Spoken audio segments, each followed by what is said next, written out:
লিগা ডান আন্ডারস্টেড বলাই যায়। Real Madrid কি এই সিজনে আর কোনো ট্রফি জিততেছে? কলমে তার সম্ভাবনা কতটুকু? ইতিমধ্যে তারা কোপা দেল রে থেকে বাদ, চ্যাম্পিয়ন্স লিগেও প্রথম লেগে তারা ঘরের মাঠে হেরে গেছে।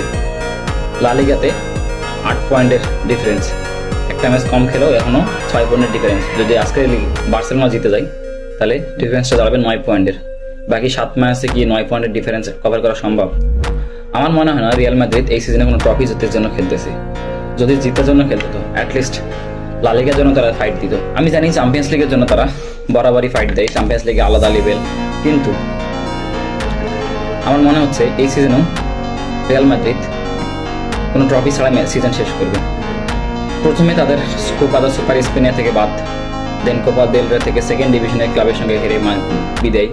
লা লিগা তাদের শেষ অলমোস্ট, চ্যাম্পিয়ন্স লিগ শুধু আছে চ্যাম্পিয়ন্স লিগ।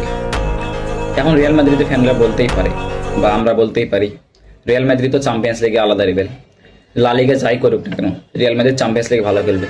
কিন্তু ভালো খেলার নমুনা তো দেখতেই পেয়েছি।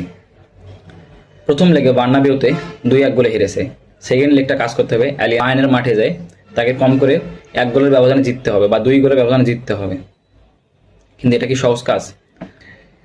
গতকাল রাতে জিরোনার সাথে যে ম্যাচটা খেললো 1-1 গোলের ড্র, আক্রমণ পাল্টা আক্রমণ সব দেখলাম, কিন্তু ফিনিশিংয়ে আরও একটু ভালো হইতে হবে।